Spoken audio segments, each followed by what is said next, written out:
Assalamu alaikum. My name is Shuaib Vincent. I'm American. I'm from Los Angeles, California. My parents are still living in California. My parents are very good people, very kind. And one thing that I remember was that I made a conscious effort at 18 years old to open up the Bibles that we have in our house. And I was actually kind of excited about it.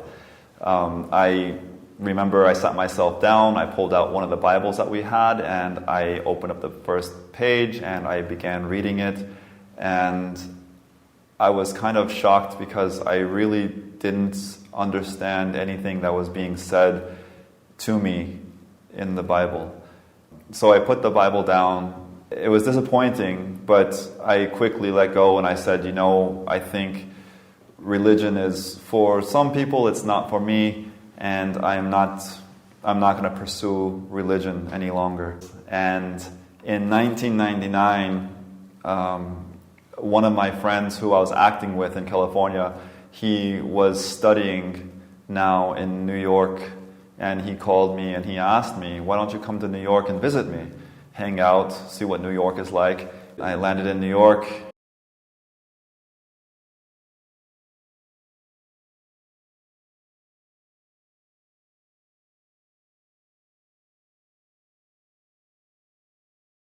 And I remember Mehdi walking up to her and me seeing her, this lady wearing a covering on her head.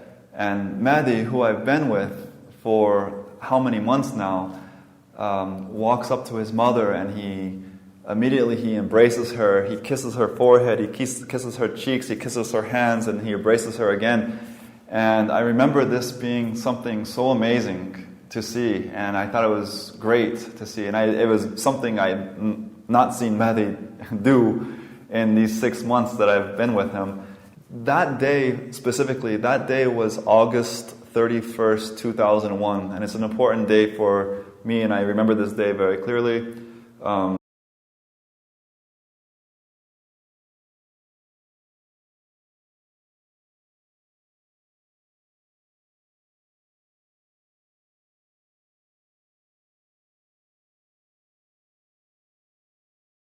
And when I got to the hospital, the doctors there asked me some questions. They asked me, do you know if the man hit you with a glass bottle? Did he hit you with a bottle in your eye?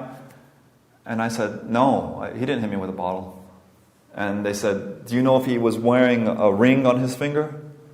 And I said, I don't know if he was. And I said, why? And they said, because your eyeball, it popped.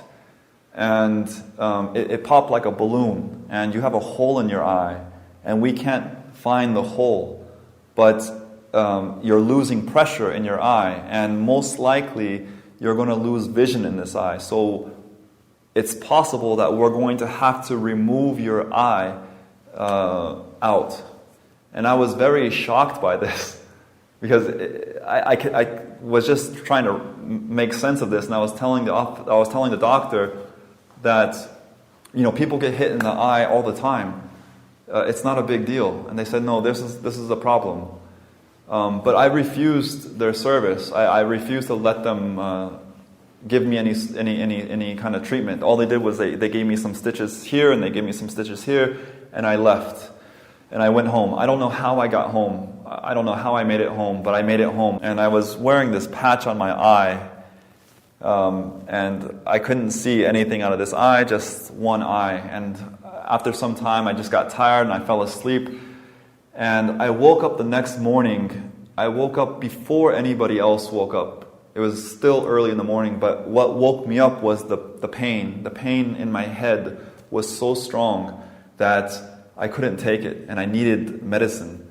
So I quickly looked around the house. I looked for any kind of money I could find, just to see if I can grab some and go to the pharmacy and grab some medicine. And so I remember I gathered up, some change, and I gathered up a $5 bill, and I walked for quite a distance to the pharmacy to go and get some medicine. And I walked, and when I got to the pharmacy, I noticed that there was a man, most likely from Bangladesh. He was outside of the pharmacy, and he had a table set up. And on the table there were books, these Qur'ans, and some miswak, and the beads.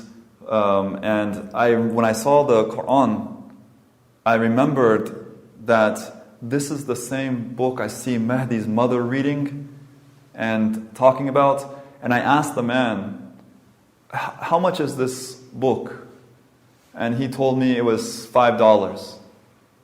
And I asked him, is it in Arabic or English? And he said it was in Arabic. And I opened up the Quran, and I looked at it, and it was not only Arabic, but it was Arabic, English, and then there was also tafsir inside. And I didn't know what tafsir was, but I took the book, I thought about it for a minute, and I put it down, and I walked away.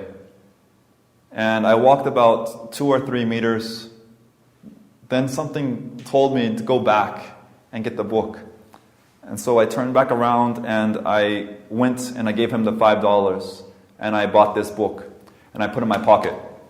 And I never told Mehdi that I bought this book. And now it's September 1st, 2001.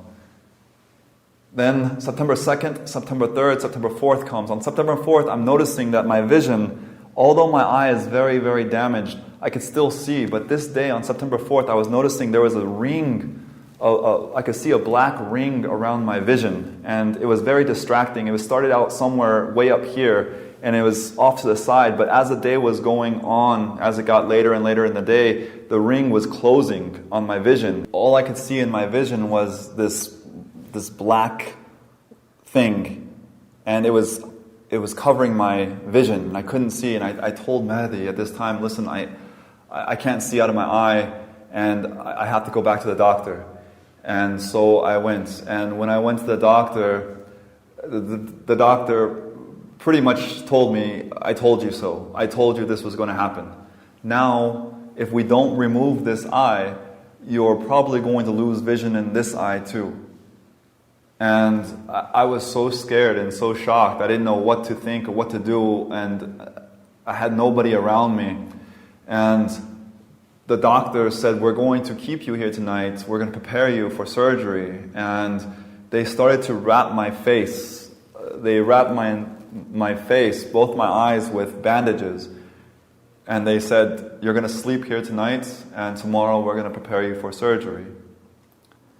And in this darkness, all I could do was think about, how did I get here? Everything was running through my mind. I left my family in California, my friends in California. My life was good in California. I came to New York, and things were okay. I had money in New York, and I had a job in New York, and I was doing acting in New York, and all of a sudden I'm sitting here in a hospital with my eyes covered in bandages, and I'm going to have an eyeball removed tomorrow. And I couldn't do anything else. And at this time was the only time that I really prayed. And I prayed not to Jesus, not to Mary, not to anything that I knew, but I just prayed to God. And I was asking God at this time, not to let this happen to me. And, please save me from this. And if everything goes well with this, I'm going to go back into looking into religion again. And that was pretty much how my night was spent. And I fell asleep in the hospital. And the next day I woke up again, and I can't see anything. All I can hear is the beeping of the hospital, the machines, and I can hear footsteps around me, and I can hear people talking, and it was just very scary to know that this nightmare is still going on. And a few minutes later, the doctor came to me, and he asked me, he said, Mr. Vincent, are you awake? And I said, yeah, I'm awake. And he said, how do you feel? And I thought that was a stupid question. And I said, how do you think I feel? And he said, okay, we're going to take the bandages off to see how things are. And he took the bandages off my eyes. And when he did, I noticed that I could see again. And immediately I started to, test my eyes like this. I'm going back and forth, and I could say, I told him, "Doctor, I can see out of my eye." And my eye was very damaged still. It was very horrible to look at. And he said, "Are you sure?" I said, "Yeah, I can see. And he gave me some tests, some small tests, and then he said, "Listen, I'll give you some laser surgery right now. I don't know what I'm going to do with the laser surgery, but I'll give you some laser surgery." And he did, and he sent me home. And I remember I left the hospital, and when I left the hospital, that's when I actually opened up the Quran that I had just purchased, and I started reading it. And I read Surah Fatiha, and it was the easiest and simplest thing to read, to understand. Not only on top of that, but also what was there was the tafsir, which made it very simple. And so it was a delight to actually read this and understand what I'm reading.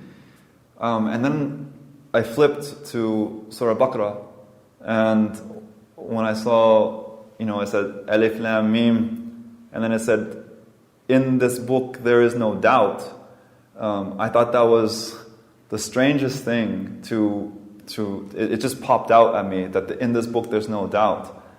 And that stuck with me. But I kept reading this and reading this and reading this, and I woke up every day to just read this Quran. It was like it was speaking to me. And then I got to portions of it where it talked about Musa alayhi salam and Ibrahim, and I thought, these names, what are they doing in this book? These are supposed to be in the Bible, not the Quran. But I couldn't put the book down, and I just kept reading it. And then, with by everyone's surprise in the world, just 1 week later, on September 11th, New York City was attacked, and it was the most surreal feeling to be in New York City while this is happening. And I won't forget that day, because I got a knock on the door from a FedEx delivery man he was delivering a package for me. When he looked at me, I could see that he was crying, and he said, "Did you see what happened?" And I said, "No." And he said, "We got attacked." And I remember looking past him to Manhattan's skyline, and I could see the smoke coming from the downtown area from my apartment. And I closed the door, and I went to the TV, and I turned on the TV, and immediately it was this talking about Islam and Muslims and this and that. And it was very ironic, because I'm in a house now with Muslims, and everyone around me is Muslim. Everyone who's helped me has been Muslim. Not only on top of that, I have in my possession, I have a Quran, and I'm reading the Quran. And watching the events of 9/11 happen in front of me, nothing was making sense. At the same time, everything, when I was reading this Quran, was making sense. And September 11th was only 2 months away from Ramadan that year. In 2001, Ramadan came in November. And I remember seeing how the Muslims came together, and how they acted and how they interacted with each other, not only with Ramadan, but with what's going on in the world now. And not only that I still have this book, and I'm seeing and I'm understanding very quickly. And it was just something that I couldn't deny, really. And I remember I went to the mosque, to the masjid with Mahdi one Jum'ah, and I listened to the khutbah, which was in English, and it was the truth. What I was hearing and what I was reading and what I was seeing and what I was understanding and everything coming together, the way it came together. I just knew that this was something that was being given to me, and that day after Jummah, I went up to the front of the masjid and I took my Shahada, and I just thought it to be very simple and very easy. And I wasn't expecting, anything from this, but that masjid is probably the largest masjid in New York City, and that whole masjid, waited in lines to come and shake my hand and to tell me congratulations and welcome me and things of this nature. It was the most amazing thing to have this completion of discovering this Quran, understanding what this has been about, and then finally taking my Shahada. And once I did, the amazing part of this was that everything came back to normal again. I immediately got my job back. Mahdi got a job. We had money in a bank account. Again, money just kept coming for us. And we both entered into university. And from that point on, I made it my goal, which was to stay focused, stay driven, get my degrees, and I am going to move to Saudi Arabia eventually. But the most important thing that I got out of this was that from this understanding, I was able to now take what I learned from this beautiful religion and tell my parents about this religion, and I can explain their religion through my religion. And the great thing is that although my parents are not Muslim, inshallah, they will be one day.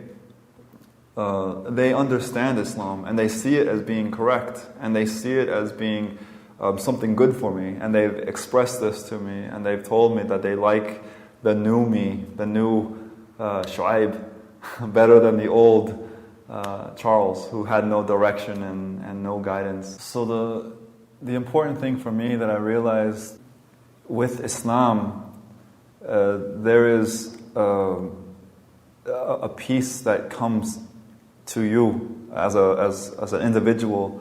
It's a calming feeling, knowing that there is a truth. There is a truth to our existence. There's a reason to why we're here, and it's explained in detail. It's explained in detail in this book. So the most important thing is for you as the person, and for me as the person, I grasped this and I understood this very clearly, that I now feel like I have a purpose. I understand my purpose now. And why I understood this purpose is because the Quran lays it out for us very clearly, that Allah says that I created you. He says, I created you to worship me and to obey your parents, which is, he says this a few times in the Quran, worship me and obey your parents. And this simple thing, this simple thing gave me this inner peace that I needed, this peacefulness that I needed in my life. I didn't need chaos and things of this nature. That's on an individual level. On a bigger level, the root word of Islam is peace. The word means peace. Salam means peace, and so it's itself. There's nothing in the Quran that indicates that this religion is a violent religion, which it's not. This religion only dictates to us to be good to even the animals, not only to the humans, but to the animals, to plants, to everything. It tells us how we live, how we have to live, how we should live, and the way we're told to live is in coordination with everything around us, with nature, with how Allah told us to live. So it's very encompassing, this peaceful feeling of knowing that now that I understand this religion, and if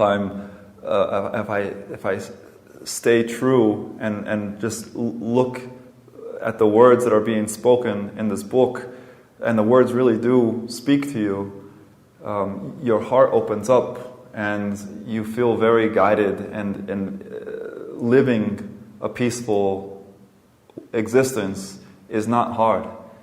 And unfortunately, this religion has been given a bad name, that it's not peaceful, when in actuality it's extremely peaceful. It's not it has nothing to do with any kind of calamities that you see in the world today. In fact, we in fact distance ourselves from these wars and unnecessary killings and things of this nature. This is not Islam. And the important thing I think that needs to be said is that this does get said many, many times by many, many people. But unfortunately, it's not heard. And inshallah, if this message reaches anybody, I hope it reaches just, a minute few who understand this and grasp this, and just take it upon yourself. Just take it and look into the Quran, look into reading the Quran in English and in whatever language you speak, whatever is easiest for you. That way you can also decide for yourself and see that this religion does not promote violence, does not promote terrorism, does not promote anything except for worshiping your Lord and living a peaceful existence. Thank you for listening. Assalamu alaikum wa rahmatullahi wa barakatuh.